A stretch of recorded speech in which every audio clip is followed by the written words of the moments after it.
योगी जी का बजट बना है यूपी की खुशहाली को, ये अद्भुत रंगीन करेगा आने वाली होली को।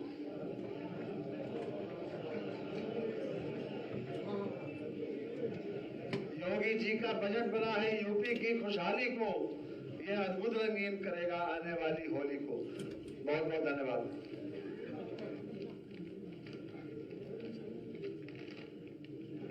मित्रों, देश की सबसे बड़ी आबादी का राज्य उत्तर प्रदेश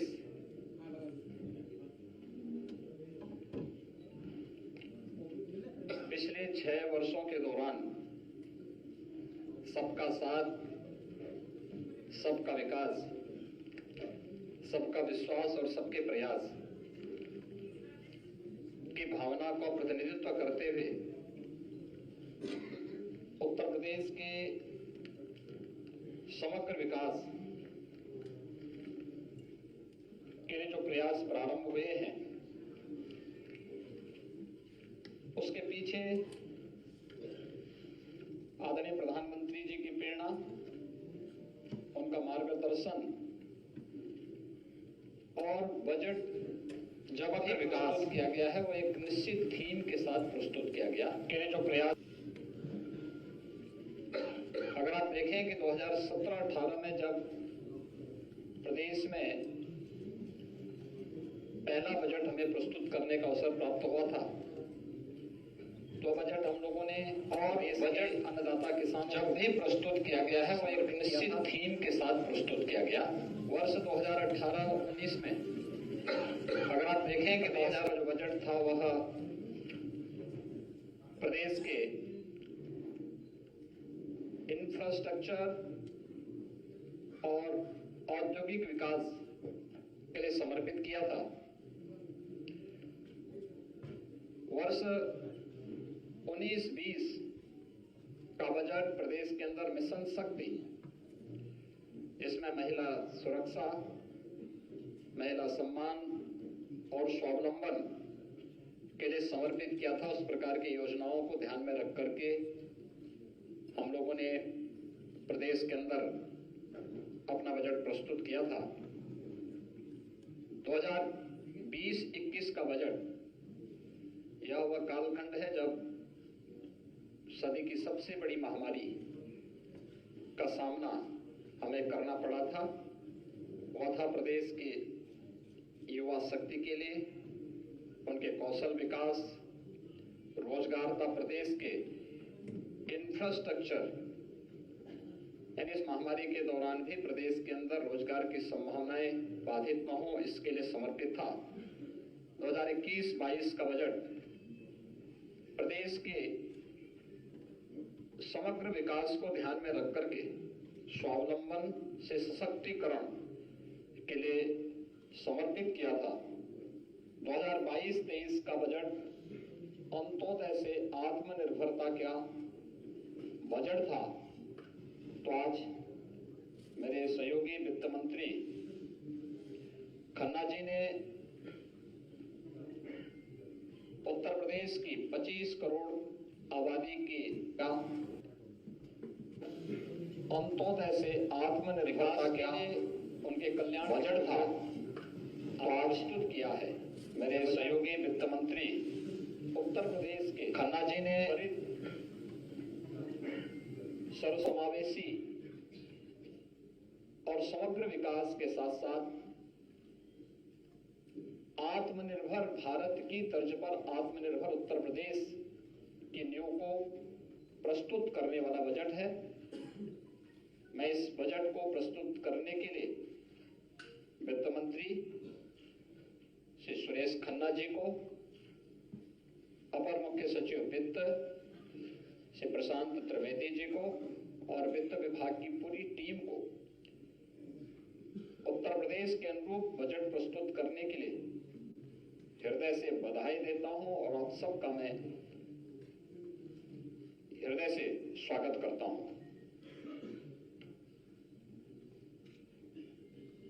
यह बजट उत्तर प्रदेश को देश की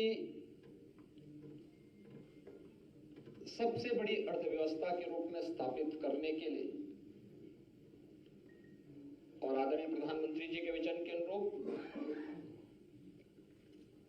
उत्तर प्रदेश अगले 5 वर्ष के अंदर $1 ट्रिलियन की इकोनॉमी बने, इसके लिए यह बजट नींव का पत्थर साबित होगा। और इसी को ध्यान में रख करके हम लोगों ने अमृत काल का यह प्रथम बजट प्रस्तुत किया है। मुझे बताते हुए प्रसन्नता है कि पिछले 6 वर्षों के अंदर प्रदेश ने जो बजट अपना प्रस्तुत किया है, आज जो बजट प्रस्तुत हुआ है 6,90,000 करोड़ रुपए से अधिक का बजट प्रस्तुत हुआ है। अब 16-17 में जो बजट प्रस्तुत हुआ था प्रदेश के अंदर, वह 3,40,000 करोड़ रुपए का था। आप देखेंगे पिछले 6 वर्ष के अंदर दुगने से अधिक की वृद्धि प्रदेश के बजट के लिए हुई है। इस दौरान प्रदेश की प्रति व्यक्ति आय दुगनी हुई है, दुगने से अधिक हुई है। प्रदेश की जीडीपी में बढ़ोतरी हुई, दुगने से अधिक की बढ़ोतरी हुई है। और इस दौरान हम लोगों ने प्रदेश के अंदर यह जो बजट के दायरों को बढ़ाया गया है, यह उत्तर प्रदेश के अनुरूप है। यह डबल इंजन सरकार की अर्थव्यवस्था को विस्तार देने की प्रतिबद्धता को भी दर्शाता है। 2022 के विधानसभा चुनाव के पहले हमारी पार्टी ने उत्तर प्रदेश की जनता से लोक कल्याण संकल्प पत्र के माध्यम से जो वायदे किए थे, 130 जो हमारे वायदे थे, आज के इस बजट प्रस्तुत करने के साथ उनमें से 110 वायदों को हम इसके साथ इसमें समाहित किए हैं। पूरे बजट में अगर आप उसका बजट पर ध्यान देंगे तो लगभग 64,000 करोड़ रुपए से अधिक की धनराशि लोक कल्याण संकल्प पत्र में घोषित संकल्पों के लिए समर्पित है और उसमें बजट में उसका प्रावधान किया गया है। मित्रों, प्रदेश ने ये जो अर्थव्यवस्था को, उत्तर प्रदेश की अर्थव्यवस्था के दायरे को बढ़ाया है, उसको विस्तार दिया है। इसके लिए हम लोगों को अनेक कदम उठाने पड़े। प्रदेश में कर चोरी को रोकना पड़ा, वित्तीय अनुशासन और बेहतर वित्तीय प्रबंधन को प्रदेश के अंदर कैसे लागू किया जाए, इसमें शासन प्रशासन स्तर पर और हर एक स्तर पर, हर विभागीय स्तर पर इस पर कार्य हुआ। आज उसका परिणाम है कि जहां 2016-17 में राजस्व कर जो प्रदेश को केवल 86,000 करोड़ रुपए का प्राप्त होता था, वह आज 2022-23 के अंदर, यानी इस वित्तीय वर्ष के अंत में मार्च 2023 में जब हम लोग अपने राजस्व कर को देखेंगे तो यह 2,86,000 करोड़ रुपए से बढ़कर के 2,20,000 करोड़ रुपए को पार कर रहा होगा। प्रदेश में 2016-17 में जो सेल टैक्स और वैट से कुल लगभग 51,000 करोड़ रुपए की प्राप्ति होती थी, आज सेल टैक्स और वैट नहीं बल्कि जीएसटी है। जीएसटी के माध्यम से यह राशि बढ़ करके 1,25,000 करोड़ रुपए से अधिक होने का अनुमान है इस वित्तीय वर्ष के अंत में। स्टेट एक्साइज में जो 2016-17 में मात्र 12,000 करोड़ रुपए प्राप्त हुआ था, आज ये 22-23 में 45,000 करोड़ रुपए प्राप्त होने का अनुमान है।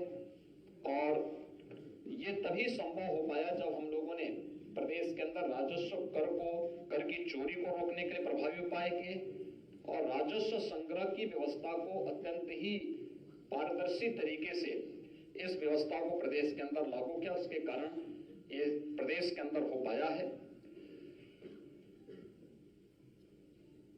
ये आपने देखा होगा पिछले 6 वर्ष के अंदर जो भी संभव हो पाया है, या इस बार के टैक्स, उसमें भी आप देखेंगे उत्तर प्रदेश की जनता पर कोई अतिरिक्त टैक्स लगाए बगैर इस दौरान हम लोगों ने पेट्रोल डीजल पर जो वैट था यूपी का, उसकी ड्यूटी को कम किया, उत्तर प्रदेश की जनता को महंगाई से राहत दिलाई। और आज अगर आप देखेंगे कि प्रदेश के अंदर एक और डीजल पेट्रोल देश के किसी भी अन्य राज्य की तुलना में सस्ता है, इसके कारण आवश्यक उपभोक्ता वस्तुएं भी प्रदेश के अंदर महंगी नहीं हुई, आम जनमानस को राहत मिला। लेकिन पारदर्शी टैक्सेशन की प्रणाली प्रदेश के अंदर लागू करने, टैक्स चोरी को रोकने और राजस्व संग्रह को बढ़ाने का परिणाम आज हमारे सामने है कि प्रदेश ने जो एक रेवेन्यू सरप्लस स्टेट के रूप में आज उत्तर प्रदेश है, और जो हमारे पास रेवेन्यू सरप्लस है उसने प्रदेश के अंदर वर्ल्ड क्लास इंफ्रास्ट्रक्चर को देने में भी एक बड़ी भूमिका का निर्वहन किया। उत्तर प्रदेश आज देश के अंदर बेहतरीन इंफ्रास्ट्रक्चर देने में सफल हुआ है। विगत 6 वर्ष के अंदर प्रदेश के अंदर ये सभी चीजें प्राप्त की हैं। प्रदेश के अंदर आज के इस बजट में जो चीजें आप देखते होंगे, बहुत सारी चीजों की घोषणा इसमें आज यहां पर हुई है। वित्तीय अनुशासन का पूरा पालन किया गया है। इसमें पूरे बजट में आप देखेंगे कुशल वित्तीय प्रबंधन की झलक आपको प्रदेश के अंदर देखने को मिलेगी। राजकोषीय अनुशासन को बनाए रखा गया है। FRVM एक्ट के अंतर्गत प्रदेश के अंदर जो राजकोषीय जो घाटे का जो निर्धारित सीमा है वह 3.5% से कम करके वह 3.24% तक करने में हमें सफलता प्राप्त हुई है, और यह प्रदेश के अंदर वर्तमान में है। बजट के अंदर जो कुछ और चीजें महत्वपूर्ण है वह है 2016-17 में बजट का जो आकार था वह स्वयं के कर का जो उसमें रेशियो था वह केवल 33% था। यानी जो हमारा स्वयं का रेवेन्यू प्रदेश के अंदर था उसमें केवल बजट में 33% वो योगदान दे पाता था। शेष ऋणों के माध्यम से या फिर सेंट्रल गवर्नमेंट पे निर्भरता के माध्यम से ही हम करते थे, या फिर उसके बारे में कोई भी हम साइलेंट रह पाते थे। इसका मतलब ये सब घोषणाएं झूठी थी। लेकिन आज जो भी हम कर पा रहे हैं, बजट में दोगुने से अधिक बजट होने के बावजूद बजट को हम लोगों ने लगभग 45 से 46% जो भाग है वह स्वयं के राजस्व से आज प्रदेश प्राप्त कर रहा है। राज्य सरकार का यह बेहतर वित्तीय प्रबंधन और राजस्व चोरी रोकने के परिणाम स्वरूप आज एक बजट का बड़ा हिस्सा राज्य सरकार अपने स्वयं के स्रोतों से वहन कर रही है। 16-17 में 20% से अधिक वित्त पोषण ये ऋणों के माध्यम से होता था, लेकिन आज 23-24 का जो बजट प्रस्तुत किया गया है इसमें मात्र 16% ही ऋण के माध्यम से रह गया है। इसके अलावा प्रदेश के अंदर 16-17 में 8% जो बजट था वो पुराने ऋणों के भुगतान में खर्च होता था, और आज बेहतर वित्तीय प्रबंधन के कारण मात्र 6% जो बजट का भाग है वही हम पुराने ऋणों के को वहन करने के लिए उसका उपयोग कर रहे हैं। प्रदेश के अंदर इस दौरान अगर आप देखेंगे कि बेरोजगारी की दर के बारे में भी आज सदन के अंदर वित्त मंत्री जी ने अपने बजट भाषण में भी बहुत स्पष्ट घोषणा की कि 16-17 में उत्तर प्रदेश के अंदर अनएम्प्लॉयमेंट रेट जो था ये 17-18% था, आज ये मात्र 4% रह गया है। रोजगार की संभावनाएं बढ़ी, नए रोजगार सृजित हुए।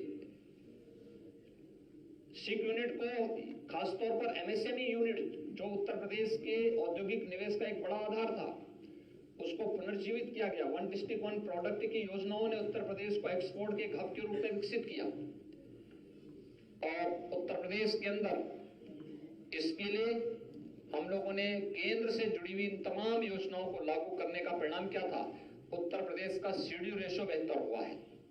जो 16-17 में मात्र 46% था, आज जो 55% हो रहा है, या प्रदेश के अंदर की वर्तमान की वित्तीय स्थिति को भी दिखाता है। और साथ साथ अगर आप देखेंगे 12 से 17 के बीच में प्रदेश के अंदर कुल 5,90,000 करोड़ रुपए के ऋण वितरित हुए थे और 17 से 22 के बीच में यहां पर उद्यमियों ने, कृषकों ने, अलग अलग एमएसएमई सेक्टर ने जो यहां पर उन्हें ऋण वितरित किए गए वो लगभग वह 9,50,000 करोड़ रुपए से अधिक का था।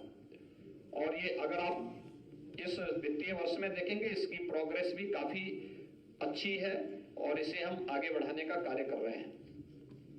मित्रों, उत्तर प्रदेश के अंदर अगर आप देखेंगे आज के इस बजट में जो घोषणाएं हुई हैं उनमें मुख्य रूप से प्रदेश के अंदर एक बड़ा भाग कैपिटल एक्सपेंडिचर के लिए है, यानी प्रदेश के अंदर इंफ्रास्ट्रक्चर डेवलपमेंट पर धनराशि खर्च होगी जो प्रदेश के अंदर रोजगार के सृजन में एक बड़ी भूमिका का निर्वहन करने जा रही है। हमारे पास पहले से ही 5 एक्सप्रेसवे चालू स्थिति में है। वर्तमान में गोरखपुर लिंक एक्सप्रेसवे और गंगा एक्सप्रेसवे पे काम युद्ध स्तर पर चल रहा है। आज के बजट भाषण में वित्त मंत्री जी ने झांसी लिंक एक्सप्रेसवे और बुंदेलखंड एक्सप्रेसवे को चित्रकूट तक जोड़ने के लिए चित्रकूट लिंक एक्सप्रेसवे की भी घोषणा यहां पर आज की है। और इसके साथ ही प्रदेश के अंदर पूर्वांचल एक्सप्रेसवे और बुंदेलखंड एक्सप्रेसवे में औद्योगिक क्लस्टर विकसित करने के लिए 4 क्लस्टर पूर्वांचल एक्सप्रेसवे में, 2 औद्योगिक क्लस्टर बुंदेलखंड एक्सप्रेसवे में विकसित करने के बारे में भी आज यहां पर बजट का प्रावधान किया है, उसकी घोषणा भी की है। गोरखपुर लिंक एक्सप्रेसवे के लिए भी यहां पर औद्योगिक गलियारा के लिए उसकी घोषणा यहां पर आज हुई है। प्रदेश में किसानों को राहत देने के लिए अन्नदाता किसानों के बारे में जो हम लोगों ने लोक कल्याण संकल्प पत्र के माध्यम से भी बात की थी, इसे निजी नलकूप से जुड़े हुए जो हमारे अन्नदाता किसान हैं उन्हें हमने पिछले बजट में विद्युत बिल में 50% की छूट दी थी। आने वाले समय में हम उन्हें व्यवस्थित तरीके से 100% छूट देने की व्यवस्था करने जा रहे हैं और इसके लिए भी बजट का प्रावधान हम लोगों ने इसमें किया है। बुंदेलखंड में भारत सरकार और जर्मनी की सरकार की सहायता से एक ग्रीन एनर्जी कॉरिडोर परियोजना के लिए भी यहां पर प्रदेश के अंदर इस बजट में इसका प्रावधान करने का कार्य किया गया है। प्रदेश के अंदर अयोध्या को एक मॉडल सोलर सिटी के रूप में विकसित करने और फिर अयोध्या की तर्ज पर प्रदेश के सभी नगर निकायों को, खासतौर पर जो हमारे 17 नगर निगम है, इस नगर निगम को भी उन्हीं तर्ज पर आगे बढ़ाने के लिए जिससे हम लोग प्रदेश में नेट जीरो की तरफ जा सके। हमारे शहर, आपने देखा होगा पिछली बार हम लोगों ने जब 2017 में आए थे तो कार्बन उत्सर्जन को न्यूनतम करने के लिए जितनी भी स्ट्रीट लाइट थी उन्हें एलईडी स्ट्रीट लाइट में हम लोगों ने ईएसएसएल के साथ मिलकर के बदला था। आज आप देखते होंगे कि इसका काफी बड़ा प्रभाव पड़ा था प्रदेश के अंदर। एक सभी सिटी आज जितने हमारे नगर निकाय हैं उनमें स्ट्रीट लाइट दर्शनीय भी है और साथ साथ वहां पर बिजली भी कम खर्च होती है और जितनी भी सोलर लाइट बदली गई, जितनी भी वहां पर स्ट्रीट लाइट बदली गई थी, उस स्ट्रीट लाइट पे शासन को एक भी पैसा खर्च नहीं करना पड़ा था। वो सारा पैसा भारत सरकार की संस्था ईएसएल ने मिलकर के उस पैसे को वहां पर जितनी भी वहां पे हेलोजन लाइट थी, अन्य स्ट्रीट लाइट थी, उसे बदल करके एलईडी स्ट्रीट लाइट के रूप में उसे बदला था। बदले में उसने एक एमओयू किया था कि अगले 7 वर्ष तक हम इसकी रखरखाव करेंगे और जो विद्युत की बचत होगी उसी में से वह अपना पैसा भी लेंगे। ये एक मॉडल यहाँ पे लागू किया गया था, आज जो प्रदेश के अंदर जारी है। सोलर सिटी हमें रिन्यूएबल एनर्जी को प्रोत्साहित करने के साथ साथ जो आज दुनिया के अंदर नेट जीरो की बात की जा रही है। इस दिशा में आगे बढ़ाने की एक शुरुआत अयोध्या से सोलर सिटी के रूप में आगे बढ़ाने की कार्रवाई को हम लोग आगे बढ़ाने जा रहे हैं। एयर कनेक्टिविटी को अगर आप देखेंगे तो उत्तर प्रदेश में 2017 के पहले मात्र 2 एयरपोर्ट क्रियाशील थे, 2 आंशिक थे और 2 वाराणसी और गोरखपुर, वाराणसी और लखनऊ ये यहां पर पूरी तरह यहां पर क्रियाशील थे। आज हम 9 एयरपोर्ट को पूरी तरह क्रियाशील कर चुके हैं। प्रदेश में वर्तमान में 2 इंटरनेशनल एयरपोर्ट का निर्माण हो रहा है। 3 एयरपोर्ट वर्तमान में, इंटरनेशनल एयरपोर्ट वर्तमान में क्रियाशील है। 9 अन्य एयरपोर्ट पे यहाँ पे प्रदेश के अंदर कार्य चल रहा है। कुल मिलाकर के अगले 1-1.5 वर्ष के अंदर उत्तर प्रदेश के अंदर 21 एयरपोर्ट होंगे जो पूरी तरह क्रियाशील होंगे और इस पर राज्य सरकार ने बेहतर कार्य किया है। उसको हम भारत सरकार के साथ मिलकर के आगे बढ़ाने का कार्य भी कर रहे हैं। प्रदेश के अंदर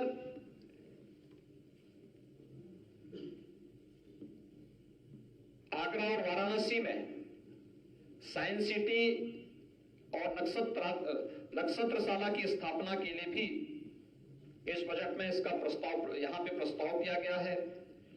और प्रदेश के अंदर परिवहन निगम का बेड़ा, आप हम सब जानते हैं कि कोरोना कालखंड में जब लॉकडाउन लगा था, बड़े पैमाने पर प्रदेश के कामगार और श्रमिक अपने राज्य के लिए आने के लिए मजबूर हुए थे। उस समय परिवहन निगम की बसेज के माध्यम से ही हमें उनको सुरक्षित स्थानों पर पहुंचाने में हमें मदद मिली थी। आज मुझे बताते हुए प्रसन्नता है कि आगामी कुंभ को ध्यान में रख करके हम लोगों ने 22-23 में 200 करोड़ रुपए नई बसेज के क्रय के लिए व्यवस्था परिवहन निगम के लिए की थी। 23-24 में परिवहन निगम की 1000 नई बसेज के लिए भी बजट में 400 करोड़ रुपए का प्रावधान किया गया है। परिवहन निगम के बस स्टैंड के लिए 100 करोड़ रुपए की अतिरिक्त व्यवस्था की गई है।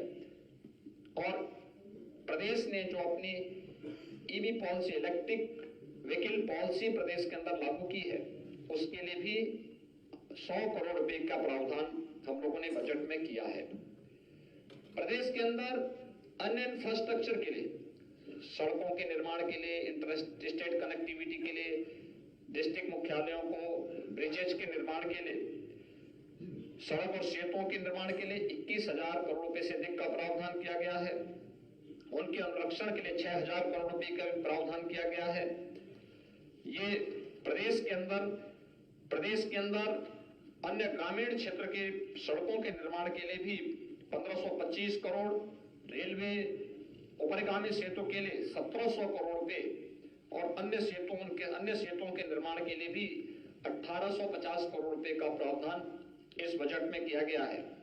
राज्य मार्गों के चौड़ीकरण के लिए 2588 करोड़, प्रमुख जिला मार्गों के चौड़ीकरण सुदृढ़ीकरण के लिए 2538 करोड़, प्रमुख धर्मस्थलों पर जाने वाले सड़कों के मार्गों के निर्माण के लिए 1000 करोड़ रुपए, राज्य सड़क निधि से अनुरक्षण के लिए 3000 करोड़ रुपए, औद्योगिक और जो हमारे लॉजिस्टिक पार्क है उनको 4 लेन की कनेक्टिविटी के लिए भी धनराशि की व्यवस्था की गई है। और इसमें एक नया मत उसमें जोड़ा गया है कि गन्ना विभाग से जुड़ी हुई जितनी भी सड़कें थी, अब पीडब्ल्यूडी उनका अनुरक्षण करेगा और इसके लिए 250 करोड़ रुपए की अतिरिक्त व्यवस्था भी बजट में आज की गई है। प्रदेश के अंदर औद्योगिक विकास को बढ़ावा देने के लिए एक नई नीति आज घोषित की गई है, वह है मुख्यमंत्री औद्योगिक क्षेत्र विस्तारीकरण और नए औद्योगिक क्षेत्र प्रोत्साहन योजना। इसमें प्रदेश के अंदर इस वित्तीय वर्ष में 5000 करोड़ रुपए की व्यवस्था की गई है, जिसमें नए औद्योगिक क्षेत्र स्थापित करने के लिए यह कार्रवाई प्रदेश के अंदर यहां पे प्रारंभ होगा। इसके अलावा झांसी बुंदेलखंड औद्योगिक विकास प्राधिकरण की भी व्यवस्था आज इस बजट में की गई है, जिसके लिए इस बजट में 5000 करोड़ रुपए की व्यवस्था हम लोगों ने इसमें की है। PM Gatishakti national master plan multi modal connectivity infrastructure के लिए भी 1200 करोड़ रुपए का व्यवस्था की गई है।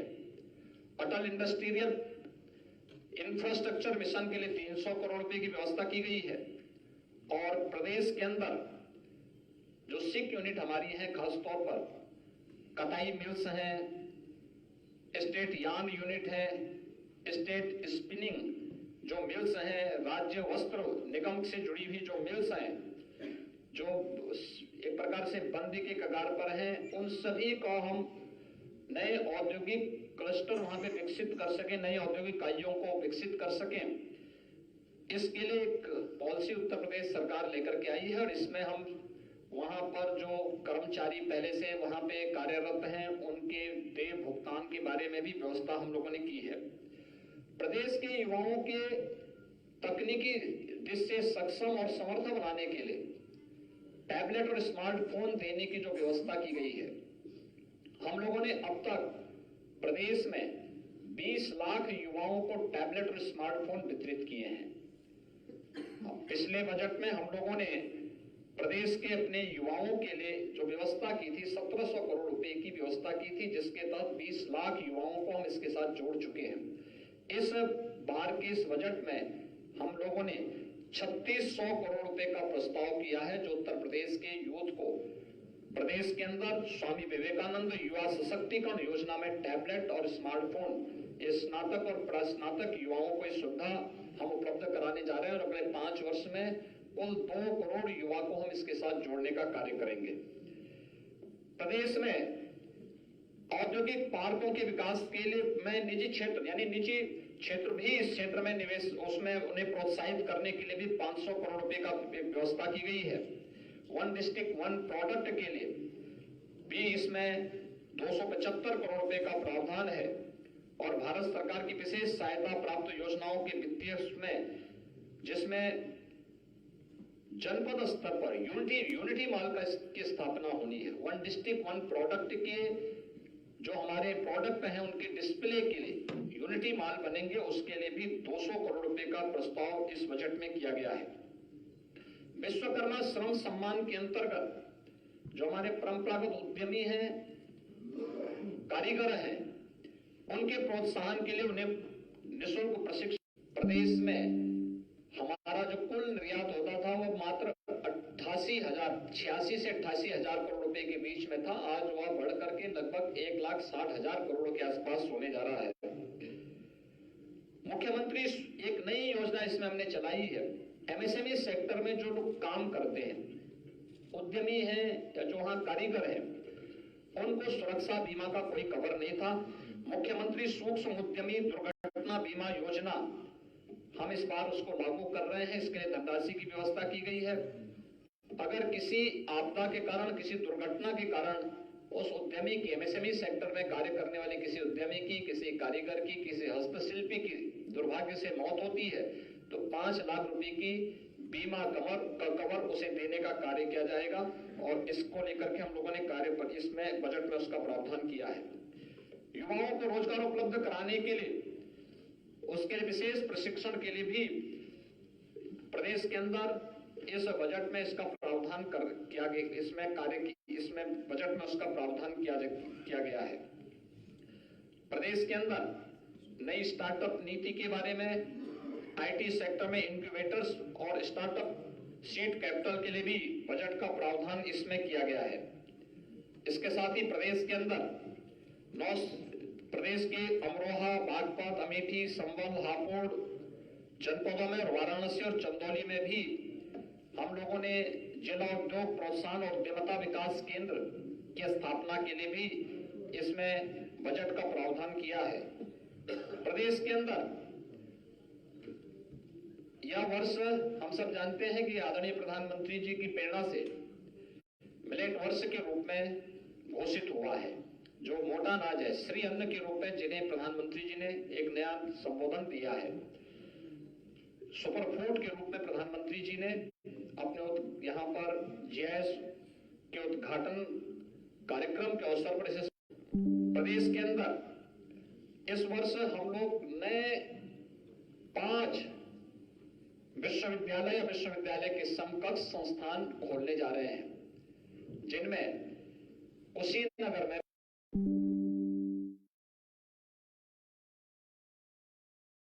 भी बजट में उसका प्रावधान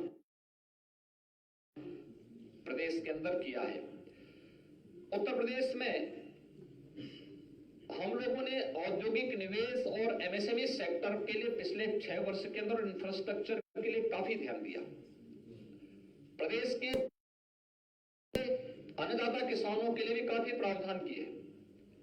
अगर आप देखेंगे 2017 से ही प्रदेश के अंदर हम लोगों ने प्रोक्योरमेंट पॉलिसी ला करके मीडिएटर की व्यवस्था समाप्त करके किसानों से सीधे क्रय करना प्रारंभ किया। धान का, गेहूं का, दलहन का, तिलहन का, मकई का, ये सभी चीजें हम किया। बीबीटी के माध्यम से किसानों के खाते में पैसे दिए। प्रदेश के अंदर 1,97,000 करोड़ रुपए से अधिक की राशि अब तक हम गन्ना किसानों के गन्ना मूल्य का पिछले 6 वर्ष के अंदर भुगतान भी कर चुके हैं। चीनी मिलें जो बंद हो रही थी वो फिर से चलनी प्रारंभ हुई हैं और कोरोना कालखंड में भी हम लोगों ने इसको चलाया है। परिणाम है उत्तर प्रदेश में कृषि विकास दर पिछले 6 वर्ष में 3% से अधिक बढ़ी है, लेकिन इसे डबल डिजिट में ले जाना है। उत्तर प्रदेश की इस पोटेंशियल को हम और तेजी से आगे बढ़ा सकें। एफपीओस के गठन के साथ साथ एग्री स्टार्टअप को स्थापित करने के लिए भी बजट में इसका प्रावधान किया जा रहा है और यह बहुत महत्वपूर्ण होगा, जिसमें एग्रीटेक स्टार्टअप और इंक्यूबेटर सेंटर के लिए भी एक विशेष प्रावधान किया जा रहा है, जिसमें हमारे एग्रीकल्चर यूनिवर्सिटीज के साथ साथ यहाँ पर कृषि विज्ञान केंद्र जो 9 प्रदेश के अंदर क्लाइमेटिक जोन है उनमें कृषि विज्ञान केंद्रों को भी हम लोग एक सेंटर ऑफ एक्सीलेंस के रूप में विकसित करने की दिशा में एक नया प्रयास प्रारंभ करेंगे। टिश्यू कल्चर प्रयोगशाला की स्थापना के लिए भी बजट में 10 करोड़ रुपए का प्रावधान है। Centre of excellence for Honey योजना सहारनपुर में स्थापित करने के लिए 10 करोड़ की व्यवस्था है और प्रदेश के अंदर जो हमारे निराश्रित गोवंश है, ये 3 प्रकार की योजना राज्य सरकार इसमें पहले से संचालित कर रही है। एक निराश्रित गोवंश जो शासन के द्वारा संचालित निराश्रित गो आश्रय स्थलों के माध्यम से संचालित है, 10 लाख से अधिक गोवंश उसमें है। दूसरी है मुख्यमंत्री सहभागिता योजना, जिसमें प्रदेश के अंदर उन सभी किसानों को जो किसान अपने यहां गोवंश को लेकर के उनकी देखभाल कर सकता है, उन्हें 4 गोवंश तक हम अनुमन्य करते हैं और हर गोवंश का 900 रुपये हर महीने उसे उपलब्ध कराते हैं। तीसरी है कुपोषित यानी सुपोषण योजना के अंतर्गत उन कुपोषित परिवारों को जहां कोई मां या कोई बच्चा कुपोषित है, उन्हें निराश्रित गो आश्रय स्थल से एक ब्याई हुई गाय उन्हें उपलब्ध करवाते हैं और 900 रुपये हर महीने उपलब्ध करा रहे हैं। 15,000 से अधिक परिवारों को अब तक ये सुविधा उपलब्ध कराई जा चुकी है। तो ये 3 प्रकार की योजनाएं हैं। निराश्रित गोवंश के अनुरक्षण के लिए 750 करोड़ रुपए का भी व्यवस्था इसमें की गई है और साथ साथ हम लोगों ने प्रदेश के अंदर ये जो निराश्रित गोवंश है उनके लिए नए गो आश्रय स्थल बनाने के लिए भी 120 करोड़ रुपए की अतिरिक्त व्यवस्था इस बजट में ये व्यवस्था भी की गई है। डेयरी सेक्टर में प्रदेश के अंदर अपार संभावना है। उत्तर प्रदेश देश के अंदर सर्वाधिक दुग्ध उत्पादन करने वाला राज्य है। इन संभावनाओं को आगे बढ़ाने के लिए प्रदेश के अंदर दुग्धशाला विकास और दुग्ध उत्पाद प्रोत्साहन नीति के लिए 25 करोड़ रुपए का एक व्यवस्था की गई है। नंद बाबा दुग्ध मिशन योजना के अंतर्गत 61 करोड़ रुपए की व्यवस्था की गई है। मुख्यमंत्री मत्स्य संपदा योजना के लिए 10 करोड़ और निषाद राज बोर्ड सब्सिडी योजना के लिए 5 करोड़ रुपए की बजट का भी व्यवस्था इसमें प्रदेश के अंदर की गई है।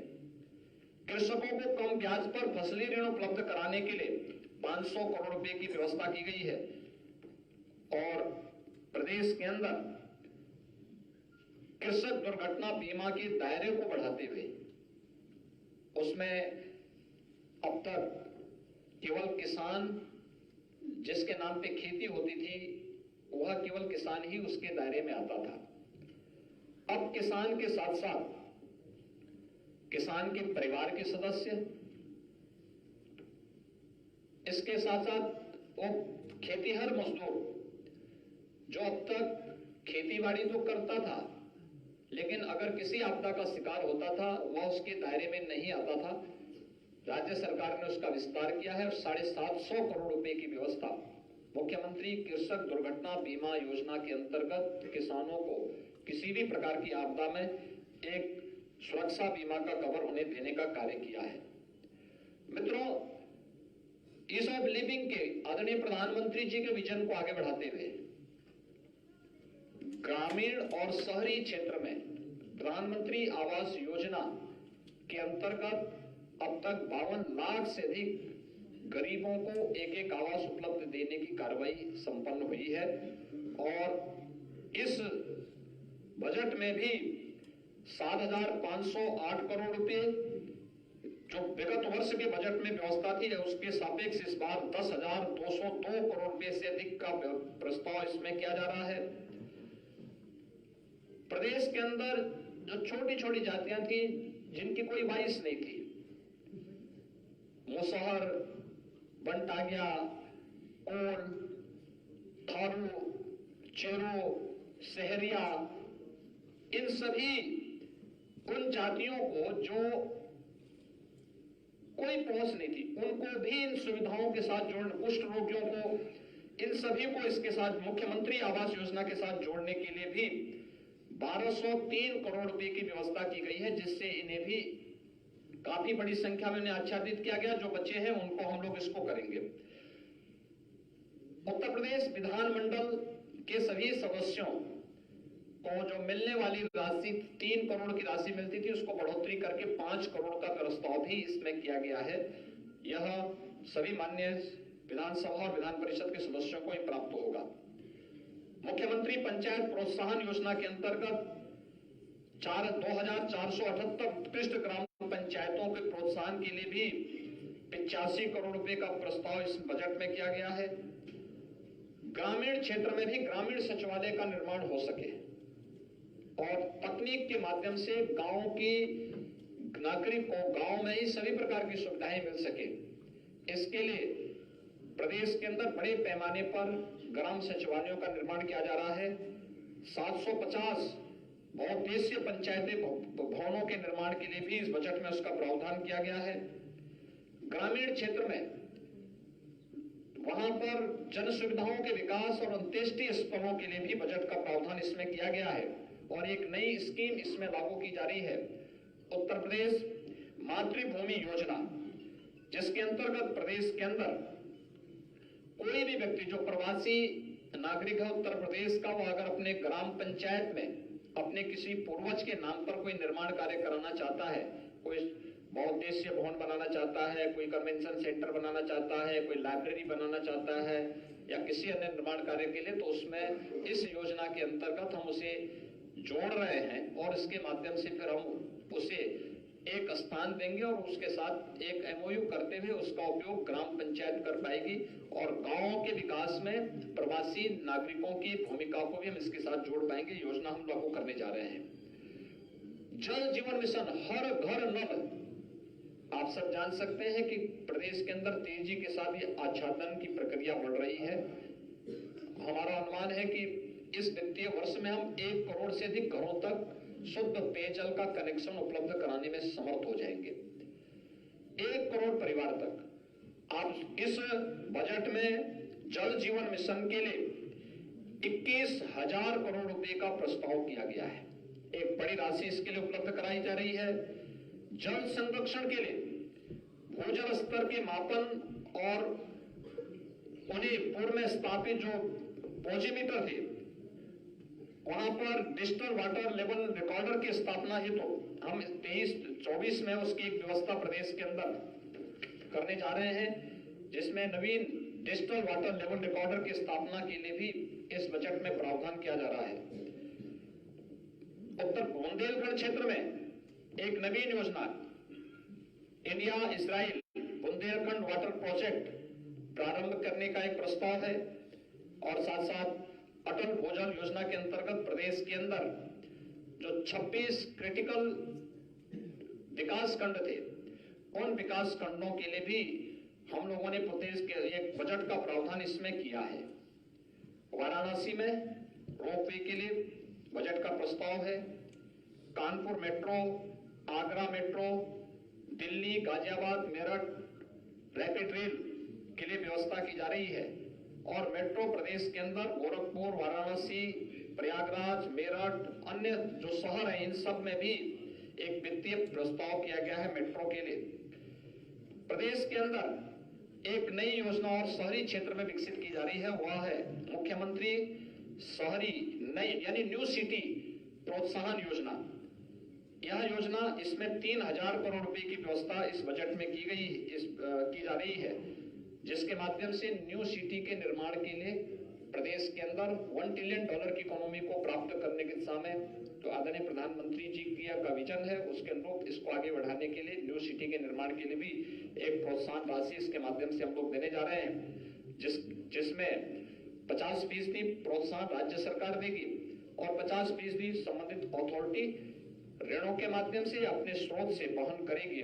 ये कार्यक्रम हम इसके साथ जोड़ने जा रहे हैं। प्रदेश के अंदर बाढ़ नियंत्रण के स्थायी समाधान के लिए भी, प्रदेश में नए नलकूपों के निर्माण के लिए भी और प्रदेश के अंदर आपने देखा होगा पिछले 5 वर्ष के अंदर हम लोगों ने बाढ़ सागर परियोजना, अर्जुन सहायक परियोजना, सरयू नहर राष्ट्रीय परियोजना जैसी लगभग 1 दर्जन सिंचाई की परियोजनाओं को तेजी के साथ समयबद्ध ढंग से आगे बढ़ाया था, जिसके परिणाम स्वरूप प्रदेश में लगभग 22 लाख हेक्टेयर भूमि को अतिरिक्त सिंचाई की सुविधा प्राप्त हुई थी। इस बजट में मध्य गंगा नहर परियोजना के साथ साथ अन्य जो लंबित परियोजनाएं थी, जो वर्षों से दशकों से चल रही थी, उन्हें समयबद्ध ढंग से आगे बढ़ाने के लिए हम लोगों ने एक बड़ी कार्य योजना को इसके साथ अपने साथ यहाँ पर जोड़ा है और उन कार्यक्रमों को भी हम लोग आगे बढ़ाने का कार्य कर रहे हैं। प्रदेश में जितने भी स्वास्थ्य संबंधी योजनाएं हैं, हेल्थ इंफ्रास्ट्रक्चर पर विशेष ध्यान देते हुए 1 डिस्ट्रिक्ट 1 मेडिकल कॉलेज के लक्ष्य को प्राप्त करने के लिए प्रदेश के अंदर प्रधानमंत्री Ayushman Bharat health infrastructure mission के साथ ही प्रदेश के अंदर जहां पे जो लोग उससे आच्छादित नहीं हो पा रहे हैं और वास्तव में नीडी हैं, उन लोगों को मुख्यमंत्री जन आरोग्य योजना के अंतर्गत उन्हें लाभान्वित करने के लिए भी 250 करोड़ रुपए का प्रस्ताव इसमें किया गया है। प्रदेश के अंदर पंडित दीनदयाल उपाध्याय राज्य कर्मचारी कैशलेस चिकित्सा योजना के अंतर्गत भी 150 करोड़ रुपए की व्यवस्था यहाँ पे राज्य कर्मचारियों के लिए प्रस्तावित किया गया है। प्रदेश में जो मैंने पहले ही बताया था, Uttar Pradesh institute of pharmaceutical research and development की स्थापना के लिए भी धनराशि का प्रावधान उसमें किया गया है। जितने भी हमारे गवर्नमेंट मेडिकल कॉलेजेस हैं, जहां पे नर्सिंग और पैरामेडिकल के कॉलेज नहीं स्थापित हो पाए हैं, वहां पर इनके लिए भी धनराशि की व्यवस्था इस बजट में की गई है। प्रदेश के अंदर मिलावट को से बचाव करने के लिए प्रदेश के अंदर खासतौर पर खाद्य सुरक्षा और औषधि प्रशासन विभाग में के माध्यम से हर कमिश्नरी स्तर पर हम लोग एक उच्च स्तरीय लैब की स्थापना कर सकें। इस बजट में 200 करोड़ रुपए का प्रावधान इसके लिए हर एक कमिश्नरी के स्तर पर एक उच्च स्तरीय लैब की व्यवस्था के साथ साथ प्रदेश के युवाओं के लिए अच्छे करियर के लिए और उनको जॉब मिल सके, इंडस्ट्री को इंस्टीट्यूशन को इंडस्ट्री के साथ जोड़ने के एक बड़े कार्यक्रम के साथ प्रदेश सरकार पहले ही कार्य कर रही है। टाटा टेक्नोलॉजीज के साथ प्रदेश ने 150 से अधिक ITI को उनके साथ जोड़ने के एक बड़े कार्यक्रम का प्रावधान इसमें किया है, जिसमें बहुत शीघ्र टाटा टेक्नोलॉजीज के साथ हमारा इसके साथ MOU होगा, जिससे आने वाले समय में बड़े पैमाने पर उत्तर प्रदेश के युवा इसमें प्रशिक्षित हो पाएंगे। युवाओं को उद्योगों में अप्रेंटिसशिप के तहत मुख्यमंत्री अप्रेंटिसशिप की स्कीम प्रदेश के अंदर लागू की गई है, जिसमें एक राशि की एक प्रस्ताव हम लोगों ने इसके साथ की है कि किसी भी ऐसे उद्यम में जहां उत्तर प्रदेश का युवा किसी अप्रेंटिसशिप की स्कीम के साथ जुड़ता है, तो उसमें एक निश्चित अवधि के तहत वह युवा वहां प्रशिक्षण लेगा। आधा मानदेय इंडस्ट्री देगी, आधा सरकार उसको देगी और उसके पास एक अनुभव भी होगा। ये व्यवस्था प्रदेश के अंदर लागू की जा रही है। 70 करोड़ रुपए की व्यवस्था हम लोगों ने इसमें की है। मैंने पहले आपको इस बात के बारे में बताया था। उच्च शिक्षा में मिर्जापुर में मां बिंदुवासिनी राज्य विश्वविद्यालय, देवपाटन मंडल में मां पाटेश्वरी राज्य विश्वविद्यालय, मुरादाबाद मंडल में भी एक स्टेट यूनिवर्सिटी की स्थापना के लिए 50 करोड़ रुपए की व्यवस्था हम लोगों ने प्रस्तावित की है। प्रत्येक स्तर पर यानी ग्राम पंचायत स्तर पर और वार्ड स्तर पर डिजिटल लाइब्रेरी की स्थापना के लिए भी व्यवस्था की जा रही है। प्रदेश में सीएम अप्रेंटिसशिप की स्कीम सर्टिफिकेट, डिप्लोमा और टेक्निकल कोर्सेज करने वाले बच्चों के लिए तो थी, लेकिन सामान्य स्नातक या डिप्लोमाधारी जो बच्चे थे उनको इस सुविधा का लाभ नहीं मिल पा रहा था। इस बार हम लोगों ने 100 करोड़ रुपए की एक व्यवस्था मुख्यमंत्री अप्रेंटिसशिप स्कीम के अंतर्गत की है, जिसमें बीए, बीकॉम, बीएससी करने वाले छात्र भी इस योजना के साथ जुड़ सकते हैं और उनको भी इसका लाभ प्राप्त हो। इसके बारे में प्रदेश के अंदर राज्य विश्वविद्यालयों में वाईफाई की सुविधा उपलब्ध हो, यह भी हम लोग इसके साथ जोड़ने जा रहे हैं। केंद्र सरकार के द्वारा जो पीएम श्री योजना लागू की गई है, जिसमें प्रधानमंत्री स्कूल फॉर राइजिंग इंडिया, इसके लिए भी इसके क्रियान्वयन के लिए 500 करोड़ रुपए का प्रावधान और डिजिटल लाइब्रेरी की स्थापना ये व्यापक स्तर पर हो, इसके लिए इसका प्रावधान भी शिक्षा के क्षेत्र में जो अनेक प्रकार के प्रयास प्रारंभ हुए हैं, ऑपरेशन कायाकल्प को और उसके दायरे को बढ़ाने के लिए हो, या फिर राजकीय महाविद्यालय या सहायता प्राप्त जो अशासकीय इंटर कॉलेजेस थे, इनके जर्जर भवनों के लिए भी हम लोगों ने व्यवस्था की है। संस्कृत विद्यालयों, जो संस्कृत विद्यालय थे जर्जर स्थिति में है, 100 करोड़ रुपए की व्यवस्था उनके लिए की जा रही है। और संस्कृत विद्यालयों में अध्ययन करने वाले छात्रों के लिए विशेष स्कॉलरशिप की स्कीम भी हम लोग इस बार लेके आने वाले हैं, जिसके माध्यम से उन छात्रों को लॉजिंग, फूडिंग की कोई समस्या न होने पाए, उसके लिए स्कॉलरशिप राज्य सरकार उन्हें देगी। इसके बारे में भी हम लोग इस बजट में हम लोगों ने इसका प्रावधान किया है। प्रदेश के अंदर जो अन्य वो है, खासतौर पर 2025 में प्रयागराज का कुंभ है, तो प्रयागराज कुंभ के लिए 2500 करोड़ रुपए का व्यवस्था अभी से वहां के इंफ्रास्ट्रक्चर डेवलपमेंट के लिए राज्य सरकार ने प्रस्तावित किया है। इसके अलावा नगर निकायों में कान्हा उपवन के लिए, जहां पे जो निराश्रित गोवंश है उनके आश्रय स्थल बनाने के लिए 100 करोड़ रुपए का प्रस्ताव किया। इसके अतिरिक्त प्रस्ताव किया गया है नगरीय क्षेत्रों में अमृत 2 की स्कीम, जिसमें सेवर, पेयजल की स्कीम प्रदेश के अंदर हमारी 7 सिटी इससे आच्छादित है। उन सब के अलावा अन्य बड़े नगर निकायों को भी इसके साथ जोड़ने के लिए इस बजट में 5616 करोड़ रुपए का प्रस्ताव किया जा रहा है, जिसमें शुद्ध पेयजल की आपूर्ति उन सभी शहरों में सीवर की, ड्रेनेज की व्यवस्था बेहतर की जा सके, इसके लिए इसमें व्यवस्था की जा रही है। और साथ साथ प्रदेश के अंदर 2 महत्वपूर्ण योजनाएं, एक एस्पिरेशनल विकास खंड, विकास की प्रक्रिया में जो विकास खंड पिछड़ गए थे, ऐसे 100 विकास खंडों पर प्रदेश सरकार ने कार्य प्रारंभ किया है, उनके लिए भी। और 100 नगर निकायों को प्रदेश में पिछले 5 वर्ष के अंदर नगर निकायों का दायरा बढ़ा है। आज 762 नगर निकाय यूपी के अंदर हैं। इनमें से बहुत सारे नगर निकाय ऐसे हैं जो ग्रामीण पृष्ठभूमि से जुड़े हुए हैं, बुनियादी सुविधाओं का अभाव आज भी उनके पास है। उनके लिए 100 ऐसे नगर निकायों को हम लोगों ने आकांक्षी नगर योजना के अंतर्गत उनकी चयन की प्रक्रिया के साथ जोड़ करके उनके कन्वर्जन के माध्यम से उनके विकास, उन्हें सभी बुनियादी सुविधाओं से आच्छादित करने की बड़ी योजना को हम इसके साथ जोड़ रहे हैं। और इन सभी नगर निकायों में एक सीएम फेलो की भी तैनाती करेंगे, जो इन सभी नगर निकायों के व्यवस्थित और बुनियादी सुविधाओं से आच्छादित करने में योगदान देंगे। ये बुनियादी सुविधाएं वहां पे निवास करने वाले नागरिकों को भी उपलब्ध हो पाएंगे। प्रदेश में सर्विस सेक्टर में अपार संभावनाएं हैं और खासतौर पर पर्यटन क्षेत्र में स्पिरिचुअल जो टूरिज्म है उत्तर प्रदेश का, ये उत्तर प्रदेश की एक बड़ी पूंजी है। इसको प्रोत्साहित करने के लिए मुख्यमंत्री पर्यटन संवर्धन योजना, पर्यटन योजना के अंतर्गत 300 करोड़ रुपए का प्रस्ताव इस बार फिर से हम लोगों ने इसमें की है।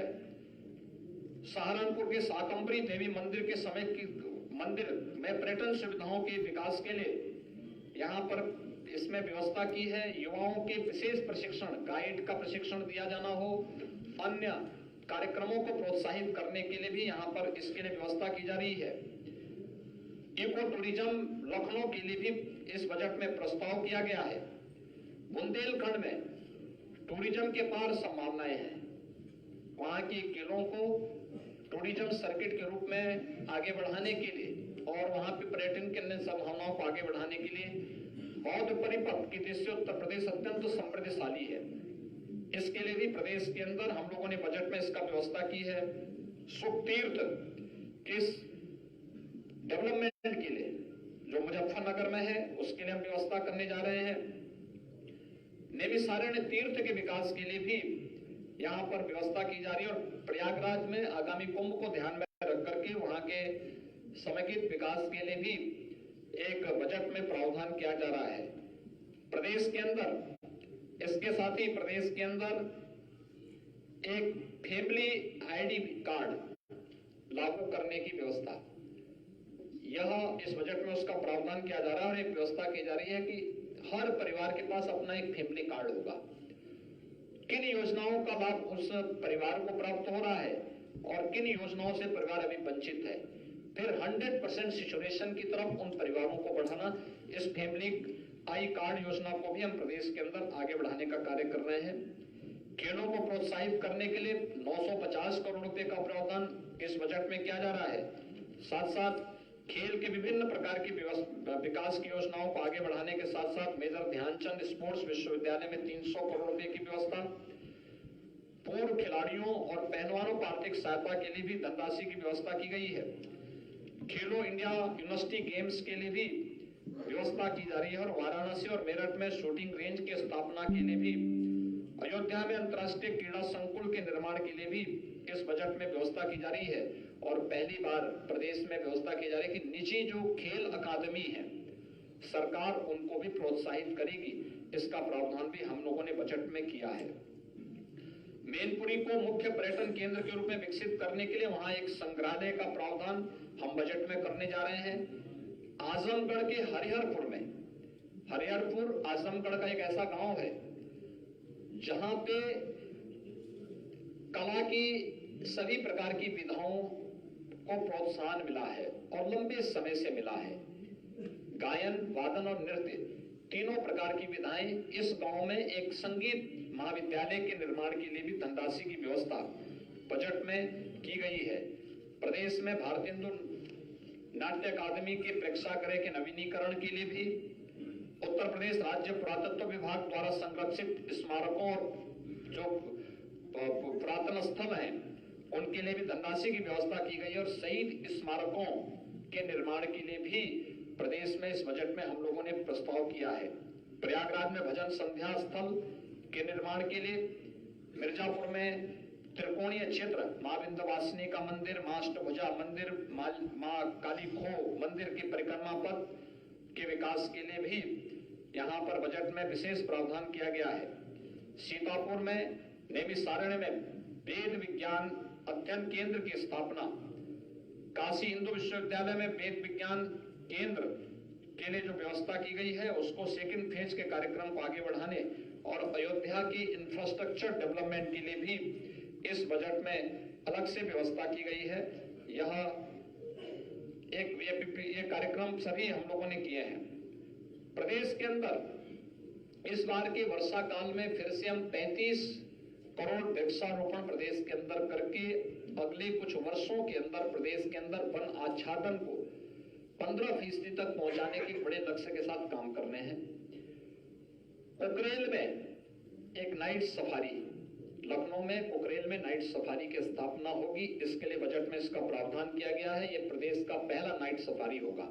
और यह एक बड़ी पर्यटन की सुविधाओं को विकसित करने, प्रोत्साहन करने के लिए इसमें बड़ा कार्य इसके माध्यम से होगा।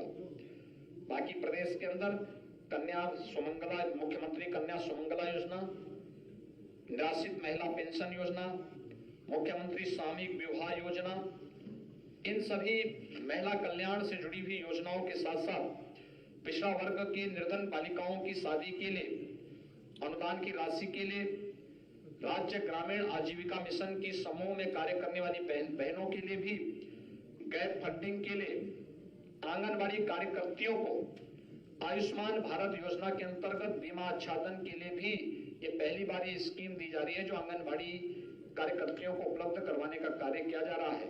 और 3 महिला पीएससी बटालियन की गठन की कार्रवाई को भी तेजी के साथ आगे बढ़ाने के लिए प्रदेश सरकार ने इस बजट में इसका प्रावधान किया है। इसके साथ ही प्रदेश के अंदर हम लोगों ने समाज कल्याण विभाग से जुड़ी हुई विभिन्न योजनाओं में अनेक इस कार्यक्रम में इसको आगे बढ़ाया है। खासतौर पर समाज कल्याण विभाग में अगर आप देखेंगे तो 12,648 करोड़ रुपए का बजट का प्रस्ताव क्यों इस मद में रखा गया है। दिव्यांगजन कल्याण के लिए 1552 करोड़ रुपए का बजट का प्रस्ताव इसमें किया गया है।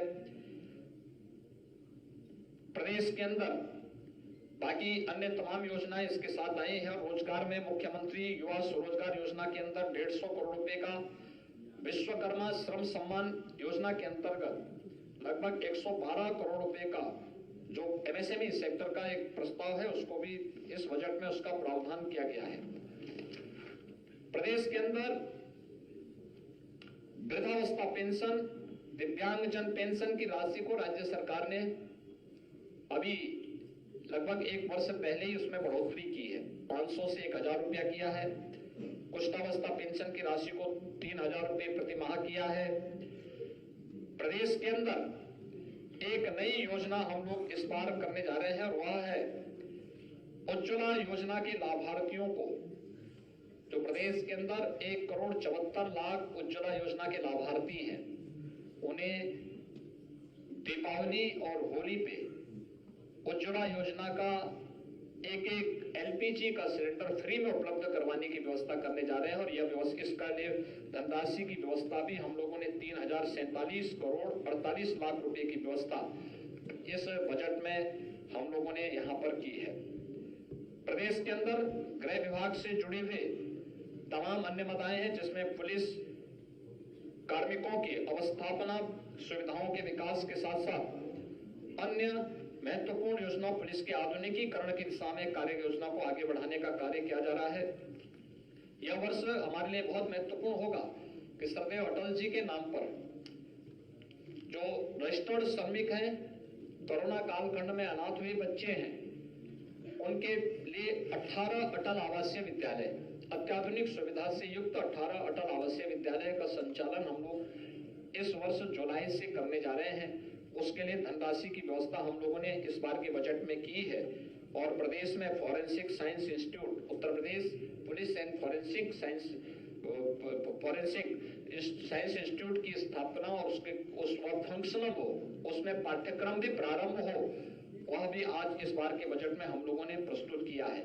मित्रों, पिछले 6 वर्ष के अंदर अगर आप देखेंगे 16-17 में जहां प्रदेश के बजट का दायरा मात्र 3,40,000 करोड़ रुपए का था, इस बार यह बढ़ करके 6,90,000 करोड़ रुपए से आगे बढ़ चुका है, यानी दोगुने से अधिक बढ़ा है। यह प्रदेश की अर्थव्यवस्था के विस्तार को दिखाता है, उत्तर प्रदेश के अनुरूप उत्तर प्रदेश के बजट को प्रस्तुत करता है। नए भारत का नया उत्तर प्रदेश, आदरणीय प्रधानमंत्री जी की मंशा के अनुरूप भारत की अर्थव्यवस्था को $1 ट्रिलियन की अर्थव्यवस्था बनानी है, तो उसके लिए उत्तर प्रदेश $5 ट्रिलियन की इकोनॉमी बनाने के लिए उत्तर प्रदेश को $1 ट्रिलियन की इकोनॉमी के रूप में अपने को उस प्रकार की सुविधाओं से युक्त सभी प्रकार की सुविधाओं को हम दे सके। प्रकृति और परमात्मा की सीम कृपा उत्तर प्रदेश में है और टीम उत्तर प्रदेश इस दिशा में बेहतर प्रयास कर रही है। आज का ये बजट उत्तर प्रदेश के समग्र और समावेशी विकास के साथ ही एक आत्मनिर्भर उत्तर प्रदेश की नींव को रखने वाला एक बजट है। मेरा विश्वास है कि सबका साथ, सबका विकास, सबका विश्वास और सबके प्रयास की भावना को आगे बढ़ाते हुए यह बजट उत्तर प्रदेश की 25 करोड़ जनता की भावनाओं को प्रतिनिधित्व करने वाला होगा और नए भारत के, नए उत्तर प्रदेश के रूप में उत्तर प्रदेश को एक आत्मनिर्भरता के लक्ष्य को प्राप्त करने में बड़ी भूमिका का निर्वहन करेगा।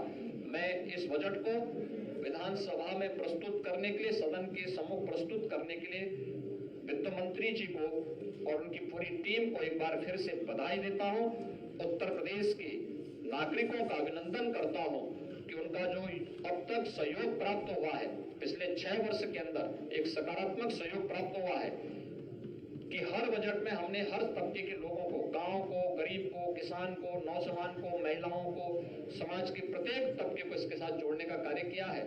तो वह इस बजट में भी आपको बहुत स्पष्ट रूप से झलकते हुए दिखाई दे रहा होगा और मैं इस बात के लिए आश्वस्त कर सकता हूं कि जो भी हमने बजट में प्रावधान किए हैं, एक समयबद्ध तरीके से उसे लागू करने और उसको आगे बढ़ाने में हम सक्षम होंगे। इस बजट में आपने देखा होगा, मैंने कुछ चीजों का उल्लेख जानबूझ के नहीं किया है कि जो हमने 25 सेक्टोरियल पॉलिसीज की बनाई है, जिसके अंतर्गत हमें अभी हाल ही में संपन्न हुए ग्लोबल इन्वेस्टर समिट 2023 में 33,50,000 करोड़ रुपए से अधिक के प्रस्ताव प्राप्त हुए हैं। उन सभी प्रस्तावों से संबंधित सभी संबंधित सेक्टोरियल पॉलिसीज में इंसेंटिव की व्यवस्था भी हम लोगों ने अभी से प्रारंभ कर दी है। यद्यपि कोई भी उद्यम लगने और फिर प्रोडक्शन प्रारंभ होने पर ही इंसेंटिव का लाभ प्राप्त करता है, लेकिन हमने उसके लिए भी व्यवस्था की है। कुछ कार्यक्रम ऐसे होंगे तो शॉर्ट टर्म होंगे, कुछ मीडियम के होंगे, कुछ लॉन्ग टर्म के होंगे, लेकिन उन सब के लिए भी हम लोगों ने प्रोत्साहन की राशि इसके साथ जोड़ी हुई है और हम विश्वास के साथ कह सकते हैं कि उत्तर प्रदेश आने वाले समय में देश की सबसे बड़ी अर्थव्यवस्था के रूप में अपने आप को स्थापित करने में सफल होगा।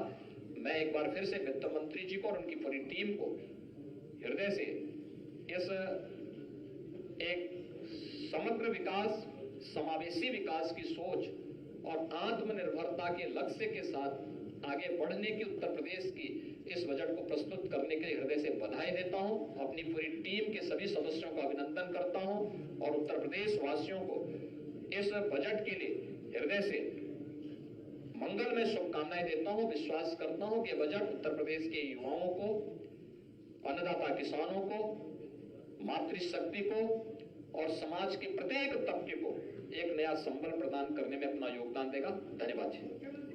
आपकी सुरक्षा से जुड़ा एक